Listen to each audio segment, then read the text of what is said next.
Okay, so today what I'm going to do is, or certainly attempt to get started on, is the turbo installation on the Rover V8. You'll notice, if you probably see in the pictures, I've installed the radiator. Okay, this is just loosely installed at the moment to give me some space, so I can sort of try and decide where I'm going to put the turbo. Now, I'm going to try and show you that. It's quite awkward, but I'll show you what I've done so far before I actually started the video. Okay. If we go back to the engine, you'll see here I've modified the idler. That's to give me a route for the serpentine belt when the engine's in. Obviously I've deleted the power steering pump from here, the air conditioning pump from here. I'm not having aircon, funnily enough. I don't need power steering either. I'm stronger than I look. However, those have now gone to give me some idea of where everything's going to stick out on the engine. You'll see the manifold there. This is actually the offside manifold that I've turned around to the near side. I'll try and get you through the inner wing there, perhaps. You should be able to see that.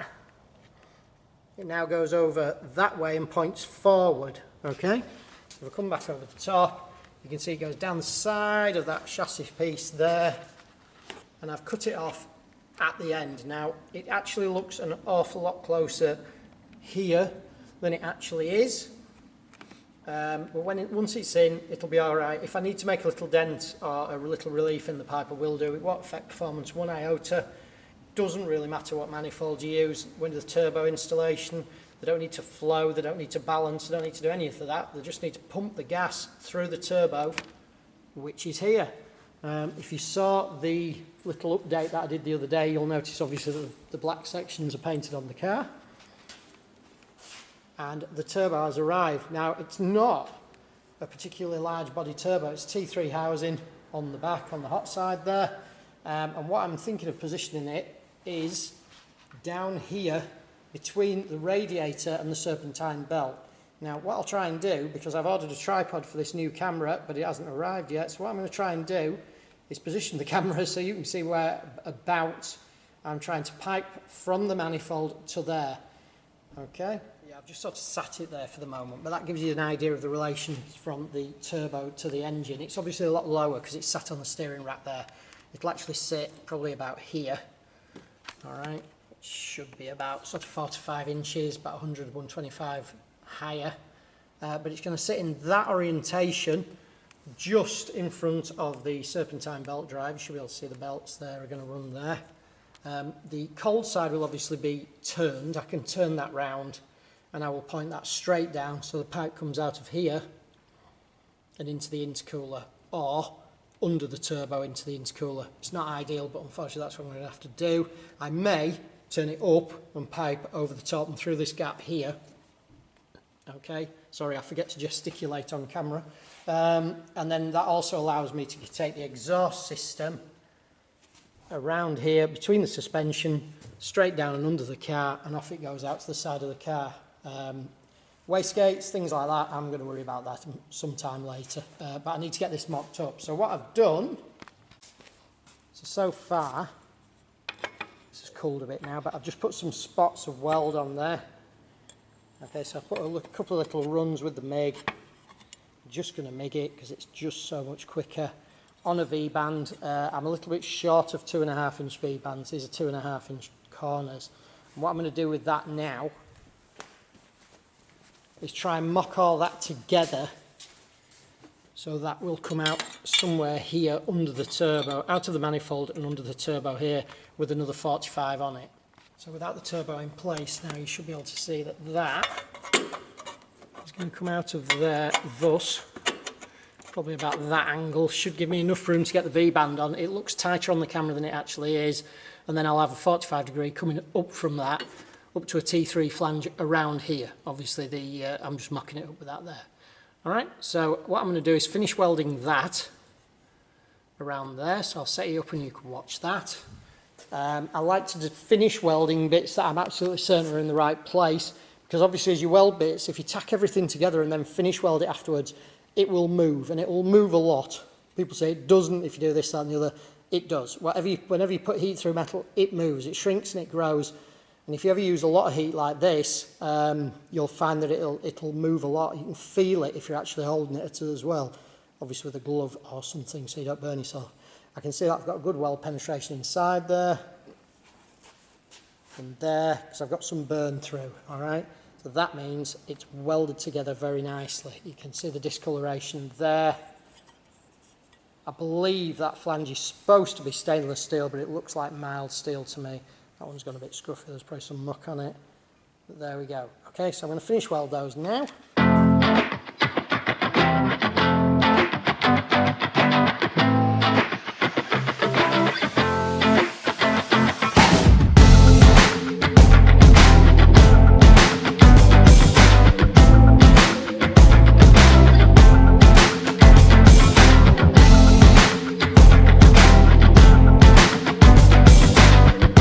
So yeah, there's the weld. Just bob that round with the MIG. As you can see, it's a reasonably neat and tidy weld. I can always sort of run the flap disc over it if I want to tighten it up a little bit. I'm using a connector there, a 45 that was, I've reclaimed it basically because I'm a little bit short on 2.5 inch V-band clamps. These are 2.5 inch obviously.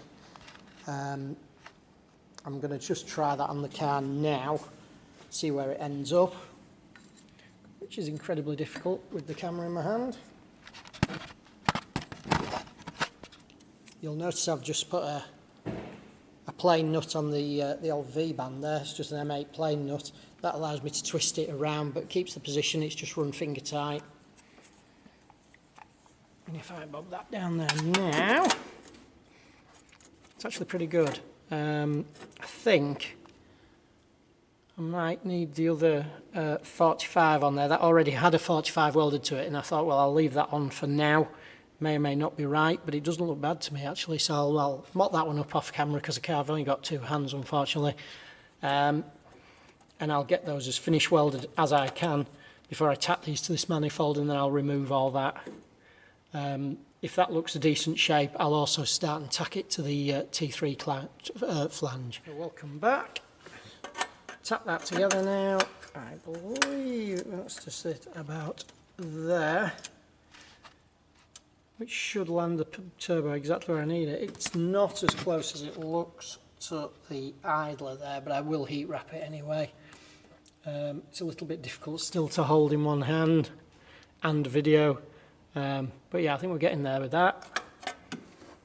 It's got a bit of a convoluted shape, but you know, these things always do.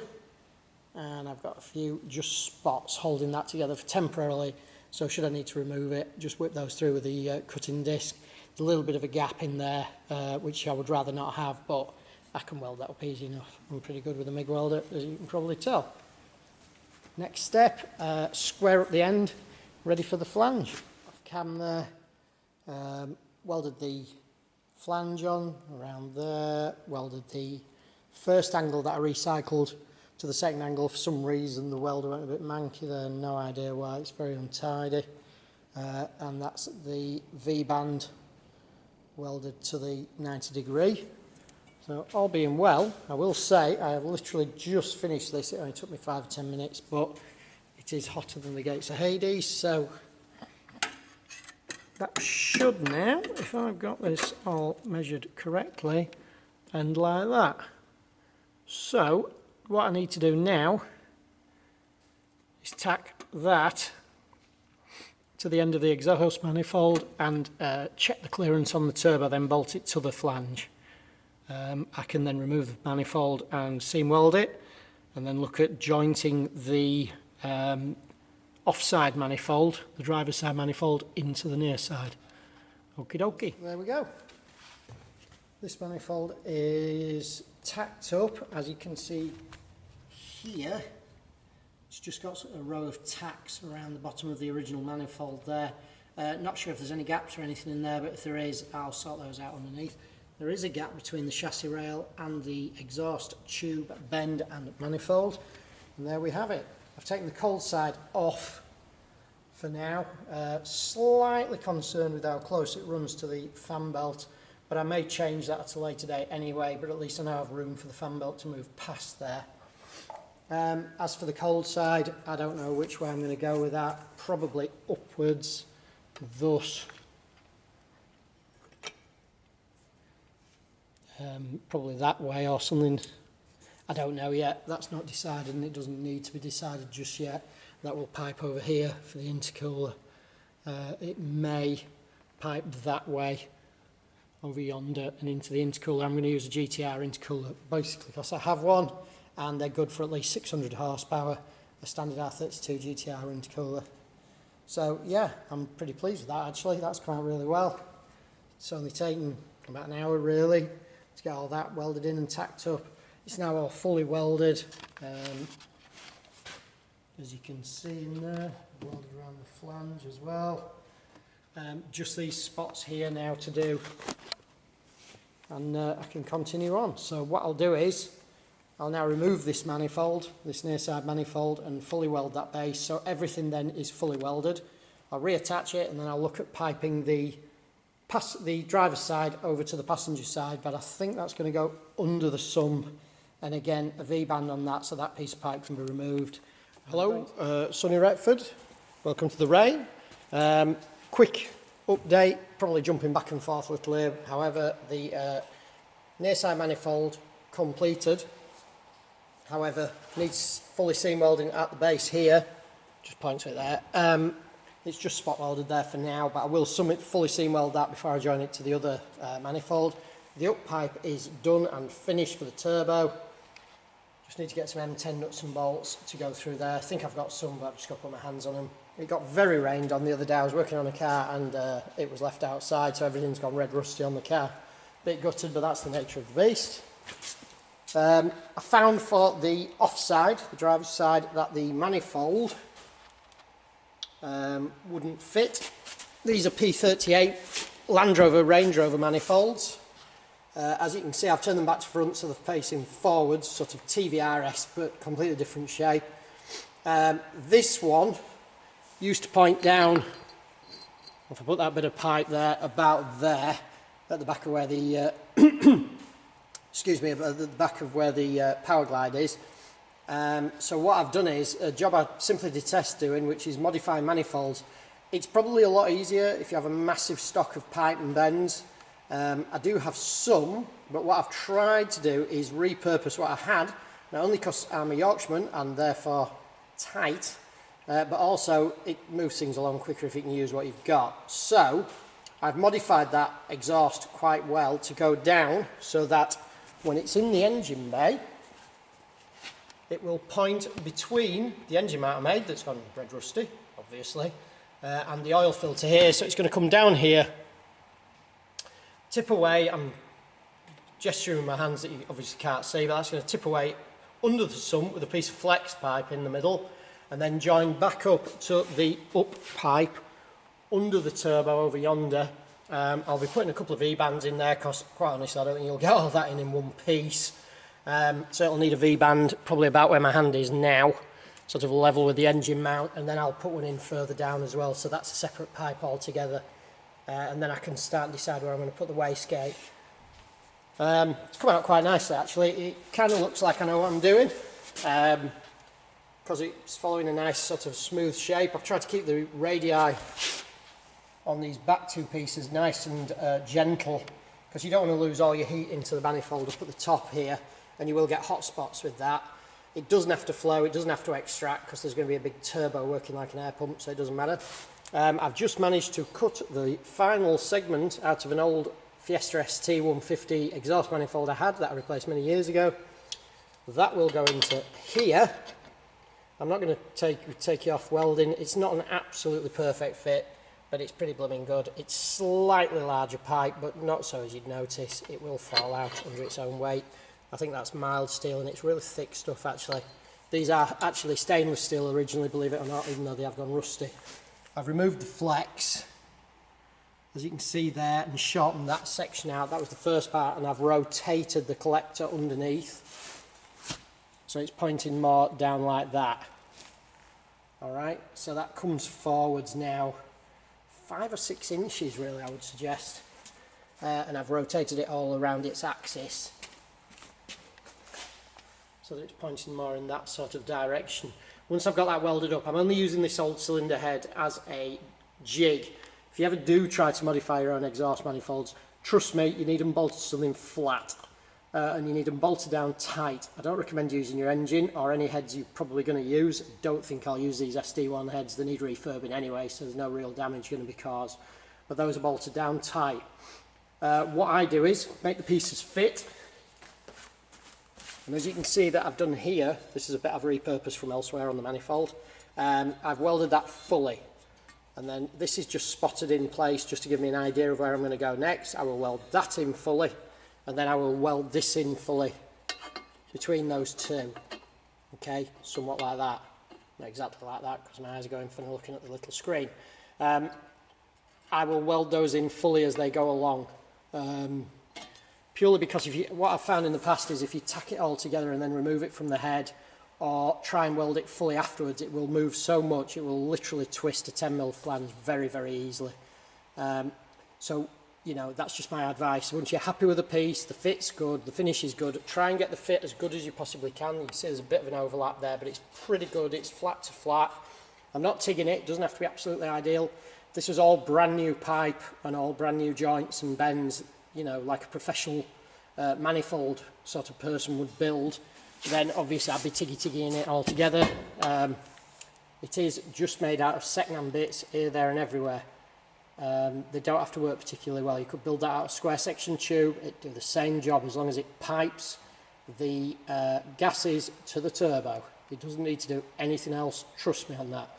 Okay, so yeah, I'll carry on with that, get that welded in. I shall reapply it to the car, so I'm ready then to put the 2.5-inch curve underneath. Excuse me, just have me done. And then off we go. May not be welding that today. Other jobs to do, unfortunately, but that will be the next part of the video once that's welded up, and I'll bob it back on the car and we'll finish the rest of it probably up on the ram. Yep, the manifold is on. As you can see, it clears quite well. It exits down there behind the steering shaft. I've just turned the steering so you can see. Okay, I hope you can see that reasonably clearly. But it snakes its way above that rose joint there that's supporting the steering shaft. Quite important that if you've got a long aftermarket or different steering shaft on. And it curves away now, so I can put a pipe on the end of that and in effect bend it under the engine at the front there. Once that's in. Okay, update number 6382 on the exhaust manifolds of Doom. I've just made this piece here. So I put a V-band on here. This is the 90 degree to go under the manifold. I'll show you where it goes in a second. I was just hoping you could see the weld in there. It's reasonably tidy. There's a couple of little bits I'd like to do again. The flange being quite thick, it was quite difficult. This is done with a MIG.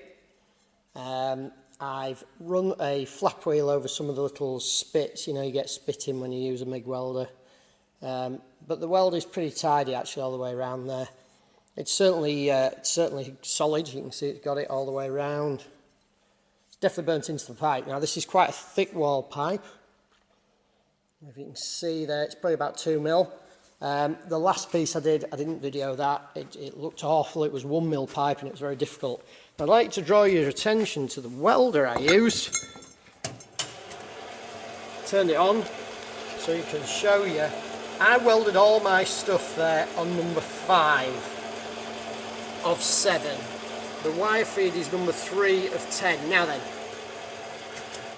I appreciate every welder is different, so you can't just copy those settings. But what I will say about welding, if you want it reasonably neat, or if you want it very neat, this has been welded before. That flange was actually reclaimed off the old turbo manifolds I was making for the Chevrolet. Gave up on those. That was a completely different thing.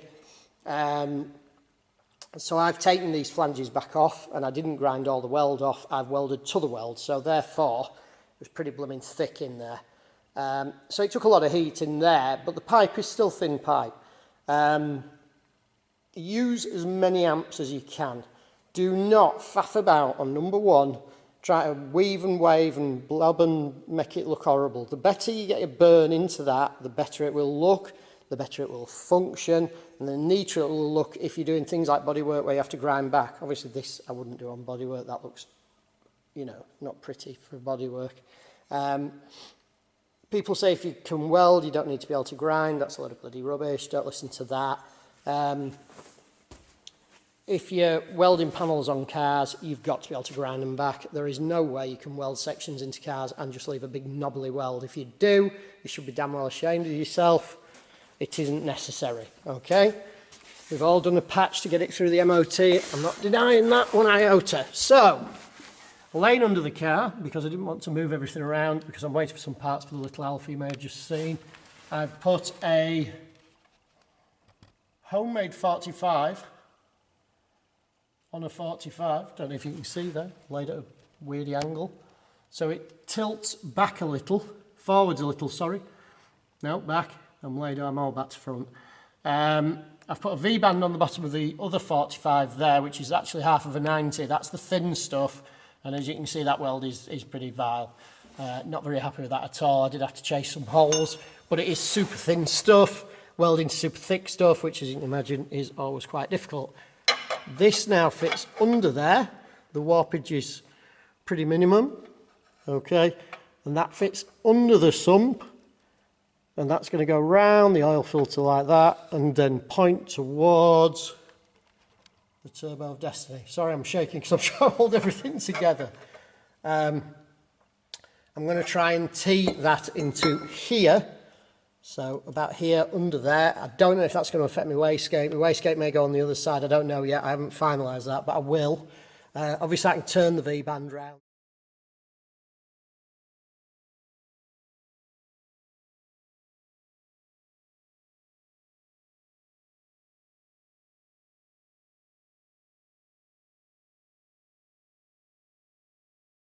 So, yeah, there we go. I've just bolted the turbo in, so it's now solid. So it doesn't wiggly wobbly about. The front housing is still loose, but that doesn't actually matter. It's only the feed pipe, the up pipe, that I'm working on here. So if I bring you around to this side, that's now tight. I've got 4 bolts in here. That one isn't tight at the back, but I just wanted to make sure the holes line up and that I can get the nuts and bolts in. And I want those in so I know when I put the connecting pipes in and the wastegate pipes in, that I'm going to still be able to get those in and out. I might have to make captive nuts or something like that, but as long as I can still get to the bolts and screw them in and out, because obviously it's no use welding something in there and then not being able to get to it. I've tightened the V-band here, so now that is where it wants to be. If you saw the video where I made the gearbox mounts, that was so now I know this angle is all correct. You'll see it's slightly skewed that way, which has come about from me doing the gearbox mounts, I think, but actually it gives a little bit more room to the radiator, which is good. And if I show you the 45 that's going to come out of there, oops, that actually fits quite nicely, and there's quite a bit of clearance there. Might have to put a speed dint in it, but we'll never know yet. That's going to come through here. And then I'm going to have a flex in it, and I'm going to join my wastegate into it under there.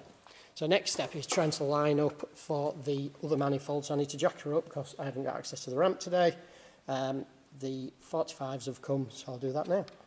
Right, so hopefully you can see me laid under here. It's a difficult angle. This is why this video hasn't got a lot of action shots in it, I'm afraid.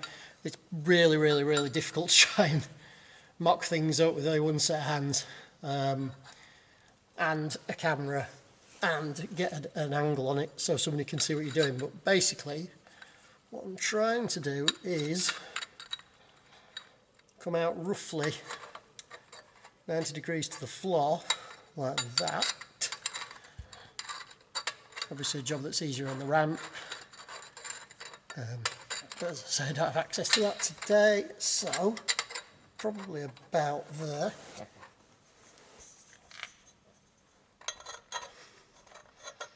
Somewhat like that. There. So now I need to mark that carefully here, and then I'm going to have to cut a big hole through the up pipe for that to go through. So I'm going to try and mark that as well as I can, and let's dismantle it all again.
I've managed to cut a fish mouth into there. I've done it just with a grinding disc, weirdly, a flat disc, so I just thinned it out to try and keep that shape nice and fluid. I can see which end goes to that, and it's a pretty close shape. I was debating whether to go through and then just draw that shape onto there, but I think I'll do it the old-fashioned way and transfer a fish mount onto this remotely and do it, you know, the old school way, and just cut it on there till it fits. It doesn't have to be the best fit in the world. I might need to manipulate it a little bit, so there may be an odd gap or two. I'd rather there wasn't, but you know, realistically sometimes there needs to be. So what I'm going to do is I'm going to whip that back on the car just to check the fit, and so align this so then I can then fish mouth that, tack it together and try it all back together. Okay? So yeah,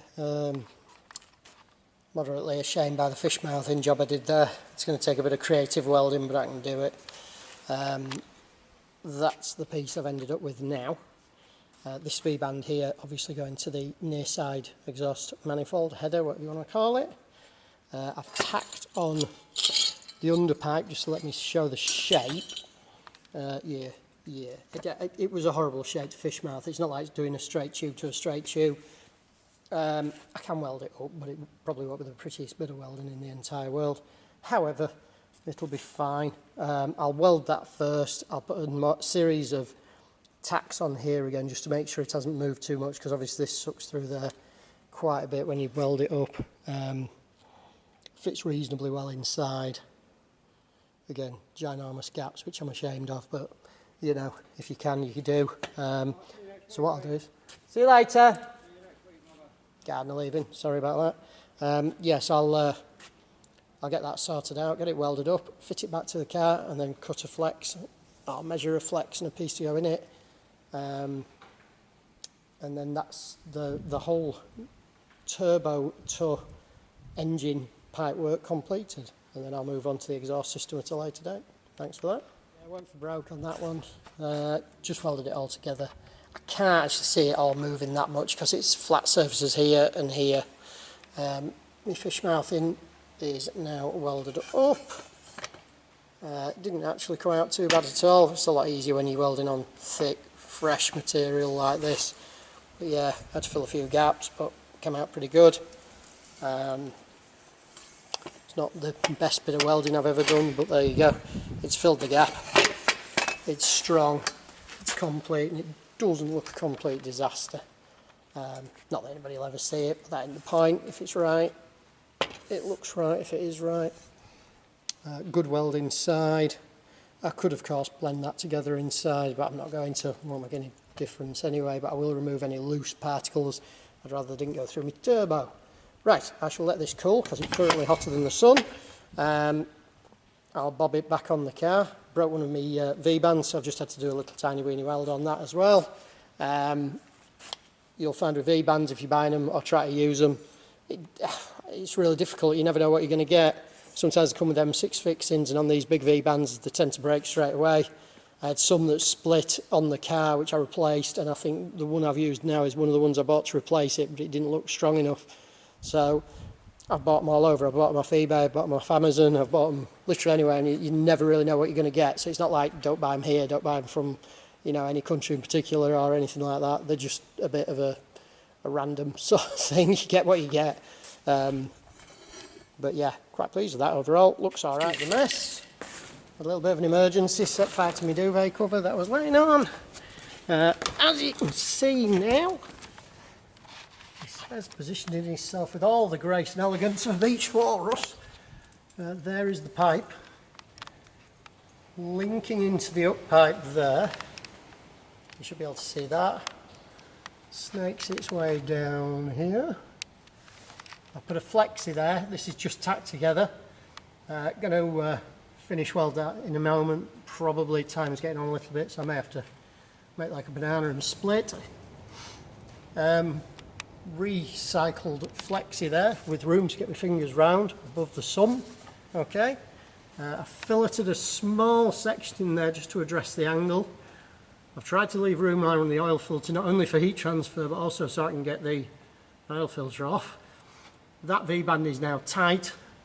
to make sure all these lay in the right order. So that is now my link pipe up for my turbo. So once that's seam welded and put back on, the turbo can then be fitted and installed properly, and we're away. So half an hour before I go home, so I have managed to weld that up fully now. Some stainless welds are nicer than others, I've no idea why. Some of it's 316, some of it's 304, some of it's the same. It just seems to be the look of the draw. I did buy some stainless ones that just went literally red rusty, like normal mild steel pipe within, God, what, a week, maybe 2 weeks? It was awful stuff, really, really nasty, and it was not cheap. It looked the part, but it wasn't the part. So there's that piece welded in all the way around there. As you can see, missed a bit with my wire brush. Give it a quick wire wheel off to get rid of the fungus. I am just using a straight carbon dioxide on this. Before anybody jumps into the comments and goes, well, you can't weld with that. Well, you can. I aren't saying it's the right way to do it. All I'm saying is I do it. My welder does not agree with Arga Shield. It does not like a carbon dioxide mix. It just likes carbon dioxide. No idea why. Maybe it's because it's old. It just doesn't like it. This is a mild steel rod. It won't go rusty. I know that sounds weird, but the stainless steel floats through it and it turns it into a very mild stainless steel. It will get a fungus on it, but it will not go red rusty. And to be fair, if you've ever seen an exhaust pipe where the welder's rusted away and broken, I'd be very surprised. But that welds nicely. I've got stainless steel wire again. My welder won't agree with it. I've tried every setting known to mankind, and I can't get it to go. So that's it now. That's the up pipe. I'm pleased it's punched with it. Better news still, one thing that didn't cross my mind whilst I was building it, I can actually get it on and off the car without taking the engine out, which is always a good start. So, near side manifold, offside manifold, turbo up flange. Now this will need a little bit of work because it's warped it when I welded it to that, and I can feel the turbo jiggly wiggling on it, so I might need to take that home and mill it off. There's the seam with the big horrible gaps that I've welded in. As you can see, these were the big gaps here. I put a bobber weld here just to make sure it looked like there was a porous hole there, so I welded that up. But yeah, the gap's cleared up pretty well. The flex is in. I'm praying it won't blow because it wasn't brand new, obviously, but it wasn't old. It was only on my 350Z for probably about a week and a half, 2 weeks before I changed to something else to try and cut the noise down because 350Zs always sound like a trombone. So yeah, bob that back on the car, do another little few shots of it on the car, show it fits, hope it fits, show it fits, and that'll be the end of the video after that. That's your lightning fast clear up. However, you can now see that the pipe is in there. You can see the up pipe there, that's where the turbo lives. It's not on now, obviously. I'll just shimmy under the car. Pipe joins there. Snakes its way around, nice good distance from everything. Under the sump, where the flex pipe is, there was quite a bit of room there. You can still get my fingers between and around it, so there's clearance there to the sump. Again, around the oil filter, don't want it transferring a lot of heat into the oil filter or the sump. Also want to be able to service the car without having to strip it down to its bare bottom. There's the other V-band in. So yeah, pleased with that. We'll call it a day, and that'll be the end of the video.